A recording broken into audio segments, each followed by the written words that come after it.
Hi, my name is D.M. Barr, and I write books of sex, suspense, and satire. I've written about a plot against the real estate industry and expired listings, a plot against the diet industry and slashing Mona Lisa, and a novel about a paranoid woman named Grace who couldn't write a book to save her life until she had to. That one's called Saving Grace, and it's currently available on pre-order to be released this October. All of my books are available on Amazon and other fine booksellers, so please pick up a copy today. My guest on Author Groupie today is John David Bethel, who has enjoyed a successful career in political writing before venturing into the world of psychological and political thrillers. He'll talk about the contest that brought his latest book deal, his writing and research process, and then he'll read a little from one of his latest works. So sit back, relax, and as always, stay safe. Welcome to another edition of Author Groupie. I'm here with John David Bethel, who is an award-winning author whose novels include Evil Town, Blood Moon, Unheard of, Holding Back the Dark, and a Washington trilogy. He has also been published in popular consumer magazines and respected political journals. Mr. Bethel spent 35 years in politics and government. He served in the federal Senior Executive Service as a political appointee, where he was a senior advisor / director of speechwriting for the Secretaries of Commerce and Education, an editorial director for the U.S. Small Business Administration, and assistant administrator for the U.S. General Service Administration's Office of Communication and Citizen Services. He has also worked as a press secretary / speechwriter for members of Congress. Mr. Bethel is a media consultant for a number of prominent communications management firms, and he writes speeches, opinion editorials, and congressional testimony for CEOs from the nation's largest corporations. His op-ed pieces have appeared in prominent newspapers around the country. He graduated with Phi Beta Kappa honors from Tulane University and lives in DeLand, Florida. So welcome to Author Groupie. Well, thank you very much, and I appreciate your having me. That is quite a resume, very impressive. Thank you. So why don't you tell me a little bit about your latest work? Well, my latest work, I was very fortunate. It was given an award for what they call the Whodunit Award. It is sponsored by a publishing company, a whiz-bang publishing company, and they do a lot of different. They publish a lot of different genres. One of them being the mystery genre, and in order to generate interest in that genre, they have this contest which they sponsor. Long story short, my latest work, Holding Back the Dark, was awarded the first place in the contest, and that's my latest work. And it follows a theme that I have for my past couple of novels, which have been about serial killers, serial offenders, and also about the profilers who work to control these people. And it's probably a little darker than most because I did a lot of research on it and found out a lot about these people, and they can be some pretty scary folks. Well, how does someone with a background in politics end up writing psychological thrillers? Actually, my first 4 novels, including one you mentioned, Evil Town, were political thrillers. That, along with the you also mentioned the Washington trilogy. Then I was approached by a private investigator who read one of my books and enjoyed it. And he had worked on a case about a man who was kidnapped, tortured, and extorted for his millions of dollars. And then they attempted to kill him. Fortunately, they missed. They didn't kill him, which is another long story. And he wanted me to write a true crime novel based on this story, which is a fantastic story because the guy lived through 30 days of being tortured. They tried to kill him. They ran him over. I mean, all kinds of awful things. And he lived to tell about it. The story was bought by Michael Bay, the movie producer, who did all the Transformer movies.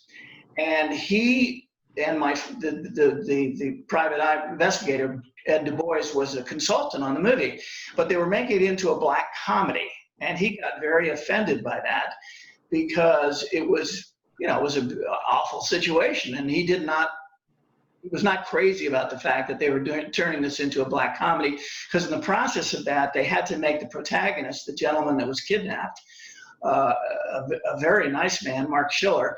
In order to make it into a black comedy, a successful black comedy, they had to make his character into a bit of a jerk. And anyway, long story short, Ed got disillusioned with that. He came to me, asked me to write this story about it. I wrote a treatment, we sent it out.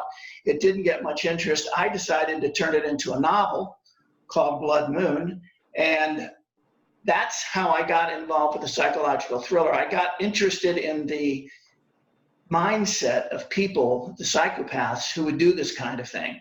One thing led to another, and now I'm working on these psychological thrillers. A long-winded explanation. No, that's fine. So do you feel that your experience in nonfiction writing, specifically speech writing and some PR as press secretary, hurt you or helped you as a fiction writer? Or did you feel like at the time you were actually writing fiction? Oh, well, politics, there is a lot about politics that's definitely fictional. Of course, you don't admit that when you're doing it. Yes and no. Yes, in the sense that as a speechwriter, I enjoyed the research, finding out about the subjects, the background, the details, the statistics, the human event, the human interest story, that sort of thing. That interested me tremendously. So in that sense, it provided me with an understanding of the research process and how deep you had to go to write convincing speeches, or fiction in some cases. So yes, that helped me. I don't see a downside really to it. Perhaps there are some times when I write a little pedantically, the way you have to write for a speech, but my wife always sets me straight on that. That's good. I came also from a nonfiction background. I always was sort of amazed I could write fiction. And for me, the hard part was adding emotion and description. Yes, exactly. So, yeah. So your novels are very carefully researched. How did you cultivate an interest in the subject of crime, and in particular serial murder and profiling? Well, as I said, I gained my initial interest from this book, Blood Moon, that I wrote. In the writing process, in the research process, I worked with Ed on the background, on how to. He gave me boxes and boxes and boxes of research on the original crime. I read all that stuff, got very interested in it. I talked to him about one of the things he gave me was a file on a serial killer that he had, a case he had worked on, the Key West serial killer, many years before that. And so I sat down and I talked to him about, after I'd written Blood Moon and got interested in that whole arena, the psychological crime thriller, I talked to him about this case. In the process of that, I came to understand better the whole genre of serial killers, if you will, how deviant and sick, and the fact that the people like this existed caught my attention, caught my fancy, if you will. I don't think there's anything particularly dark or awful about me, but the subject itself, to me, intrigued me. So that's how I got involved with that. Right, and I won't make any comparisons between that and politics. Your most recent novel, Little Wars, is set in a small town, and you've received complimentary reviews for your depiction of small town life. Did you grow up in a small town? Not really. And this requires some explanation too. No, I did not grow up in a small town in the United States. My father was in the Foreign Service. We spent most of my formative years overseas in various countries in Europe, in the Far East, Cuba. So in a sense, the American community in these countries was small. And we had there were air bases, there were political enclaves where we grew up. So in that sense, I did have some small town exposure, I guess you would say. But no, I did not grow up in a small town. I had friends in Washington who did, political friends and associates who did grow up in small towns. And again, for some reason, I couldn't cope. I had an interest in this, and I used to talk to them about that. So that's where that came from. Fair enough. So your novel, Holding Back the Dark, which is, I guess, due for publication in the fall, won the Whodunit mystery writing contest, and Unheard Of was a runner-up a few years ago. So that's an unusual contest where the judges only read 3 pages of the entry to make their selection. Do you write with the intent of catching the reader right off the bat, or do you write to create suspense? No, I don't write to necessarily grab the person's attention, the reader's attention right off. It's just a process. I come up with a germ of an idea and go from there. I don't do outlines. I don't do any sort of character backgrounding and things that a lot of people do. And they're very meticulous about the outlining and about creating the characters and how they think and what their jobs are and how old they are and who they're married to and what their background is. I don't write like that.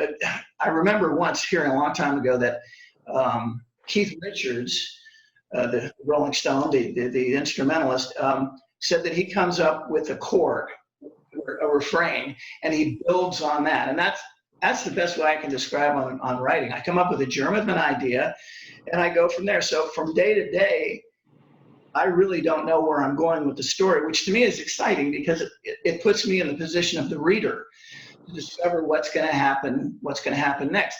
There are people that say they have trouble with that because they'll write themselves into a rabbit hole. Fortunately, I've never had that problem. Right. Well, you've got some books published as David Bethel and others published as John David Bethel, and why is that? You're probably referring to the fact that when I published my first novel, Evil Town, I did that on my own. What happened, I have an agent. She sent Evil Town out. There were a couple of interested publishers, but on one side of the table, you had publishers who wanted me to add more inside baseball information on politics. On the other side of the equation, you had those who wanted me to take out some of that and write more about the evil, the whatever you want to call it, in the novel. I decided I didn't want to do any of that. I was satisfied with the novel itself, so I took it back and I published it myself. So that's where that comes from. Also, a small publisher, some years later found Evil Town and asked if they could publish it. So I figured, well, what the hell? So I let them do that. So that's where I think you're getting your information on the small publishers. And then, of course, as I mentioned, or you mentioned, these 2 books won contest, sponsored by the publisher, and they're the ones that are publishing my novels at the present time. So this is Whiz Bang. Yes. And how do you feel about publishing with a small press? What are the advantages of that for you? I guess the biggest advantage is I get published. It's not having ever worked with a huge publisher. I have no point of comparison, but I've had good luck with small publishers. They seem to appreciate what I'm doing. I never get asked, as I mentioned with Evil Town, I had this problem of these 2 larger publishers wanting me to do certain things with the novel that I just wasn't happy with. The smaller publishers, probably because they just don't have the time or the ability, financial resources to dedicate to each novel. They pretty much let you do what you think is the right thing to do. So I'm happy. I mean, I'm never going to make the New York Times bestseller list, but what the hell? I'm doing what I like to do, and people are letting me do it. And I found you on Twitter, so I'm wondering what other forms of marketing do you use to promote your work? How much do you use social media? I use it a lot, which is kind of hilarious because I really don't understand the whole social media and computers and all that other stuff. But I use Facebook. I'll set up an author's page for the book. And I have, for each individual book, then I have an author's page just in general, an author's page for all the books. So I use Facebook. I also use, as you mentioned, Twitter. And I'll send out notices when a book receives a review. I think I sent you one. I think that's how we contacted. Yes. And whatever other source. Let me see. There's Twitter. Oh, Instagram. I also use Instagram in the same way. And do you find that has helped you actually sell books, or does just increase your exposure? I guess the answer to that would be yes. I think it's helped sell some books, and it's probably increased my exposure. I can't I can't quantify how many books or whether it has helped me sell any books. Yeah, I find it very hard to figure that out myself. But you know what? I'd love to hear you read a few pages from one of your recent books. What would you like to read from? Okay. Well, since we talked about this contest thing here and the fact that they only take the first 3 pages of a novel to make a judgment, there's a book called Unheard of. I'd mentioned that to you. It's about again, I told you my interest in serial offenders and the profilers who were sent out to catch them. This is a book about a serial killer in Las Vegas, and the hoteliers there, the city fathers are upset that the press is starting to get hold of this story and do something with it, and it's chasing away, obviously chasing people out of town. And it's a story of not only the offender himself and the profiler, but also, and this is where my political background comes in. I added a lot of political background on how it is that politicians try to manipulate the press and the local government to accomplish it, and the business community manipulate these various aspects of the community to get what they want. So, with that said, Josh Milano looked down at his wife as he placed the pillow behind her head. He gently brushed the thin tufts of Rachel's hair away from her face. As he took a step toward the door, a gaggle of nurses rushed into the room, and the lead nurse shouldered him aside as she bolted forward. "What the hell happened?" the woman squawked, her face screwed up in question and anguish. She consulted the monitors lined up against the wall to the left of the bed and darted from one to the other. Milano walked out of the room and was bumped roughly by a doctor hurtling inside. He pirouetted to keep his balance, made his way down the darkened hallway, past the nurse's station, and took the stairs to the main floor. He walked to his car, unlocked the door, and slid inside. He sat staring at the windshield without seeing past it. He waited for security to come looking for him. No one did. Driving out of the parking lot, he glanced at the digital clock glowing in the dark. 4:13. That means Rachel died around 4. Bill Latimer stood in front of the coffee machine just outside his office. He started to insert a bill into the pay slot when he felt a presence at his side. "Sergeant, you must have a death wish," a young patrolman said as he studied a selection of energy bars and healthy snacks in a neighboring machine. Latimer stared at the chubby-cheeked officer and remembered something his father told him. "You know you're getting old when the cops look too young to be cops." "I have almost 5 hours," Latimer said. This swill is either going to kill me or keep me going. Either way, I win." The patrolman shrugged and walked away with something in a bright purple and orange wrapper. Latimer inserted the bill and punched at the button next to dark coffee. He poked the creamer and sugar button without result. "Shit," he moaned, and watched the dark water fill a paper cup with Seattle's best inscribed on it. He put his hands to his hips and let his head drop.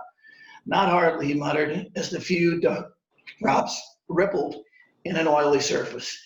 Bill caught his attention as he stepped away from the machine. He turned toward the voice and stopped his smile before it blossomed. "Is it Rachel?" Milano stood slump-shouldered. As Latimer reached to offer his friend a comforting hand, Milano's knees buckled. The cup hit the floor as Latimer steadied the man and guided him into his office to a stiff-backed chair in front of his desk. "Water?" "Rachel's dead." "I'm so sorry, Josh," Latimer said as he took a few steps around the side of his desk, keeping an eye on Milano. "When?" Milano didn't answer. He slid a piece of paper across the desk. Latimer sat and turned the page toward him without taking his eyes off his friend, who had covered his face with both his hands. He waited a moment before asking, "What is this?" Milano let his hands drop into his lap and looked toward the computer screen at the side of to the side of the desk. "Check your case files on those names." He pointed at the piece of paper. Latimer ran his finger down the list of 11 names and tilted his head in question. He looked into the pale blank face across from him and wondered if his friend was in shock. "You sure you don't want some water, or better still?" He opened a desk drawer, pulled out a pint of Bacardi and held it up. "A cup of this?" Without acknowledging the offer, Milano insisted that Latimer go ahead and check that. Latimer swiveled toward his keyboard. "Willis," he said as he typed in the first name, then the last name, "Richards." He waited a few seconds for the result and stared at the screen. He typed in the second name, Acton, Ronald. He waited. When the cursor blinked next to the result, he looked at Milano, who gestured for him to continue. Latimer worked his way through the rest of the names, only stopping to acknowledge one other name. "Really? Dracula?" Milano didn't react. When Latimer finished, he sat staring at the screen. After a moment, he turned and faced his friend. He let his eyes drop to the page. "Do you know all murdered?" Without consulting the list, Milano went through the names. Willis Richards, Ronald Acton, Mary Deeds, Lawrence Neighbors, Edgar Egan, Elaine Levy, Carl Levy, Dylan Olson, Darlene Richter, Dracula, and Michael Todd. And Latimer started pulling himself toward his desk, all unsolved. Milano handed a second piece of paper to Latimer. "More names. These you should recognize. If you check a criminal database, or whatever it is you all check to find information on these kinds of people, you'll find the same thing." "Same thing as in dead and unsolved?" "Yeah. Look, Josh, we can play 20 questions, or you can tell me what this is all about. I do know these names." He tapped the page with the 11 names, are all victims of a serial killer we had here about 15 years ago. He looked at the second page, "And I recognize these three. Neil Okra, Neely Redmond, and Clint Murchison. Very bad guys. But I didn't know they were dead. I do know that none were killed here in Las Vegas." He stared at Milano. "What the hell, man?" Wow, that's really interesting. "Well, thank you. Now go and buy the book." Well, when does that come out? Oh, this one just recently came out. I don't know if you can see it. It's called Unheard of. Oh, okay. It's Holding Back the Dark is coming in later this fall. Yes, ma'am. And where can people purchase Unheard of? Online, just go to go to Amazon, or what is it? The other one. I'm sorry. Barnes and Noble, Kobo. Yeah, all of that, and under John David Bethel, Unheard of, they can find it, and they can probably find any of my other books if they're interested. And what are you working on next? Actually, I'm taking a break. What I usually do is I work from January till about August, and then I take a break from September to January and start the process all over again. Sounds good. That's a good time to be marketing. Yes, actually, well, that's what I do. You ask what I'm doing, what I'll be doing, I'll be marketing. Sounds great. Well, thank you so much for meeting with me. It's been really interesting. I wish you the best with the books, and please stay safe. I will. You too. Stay healthy. Bye-bye. Thank you. Bye-bye.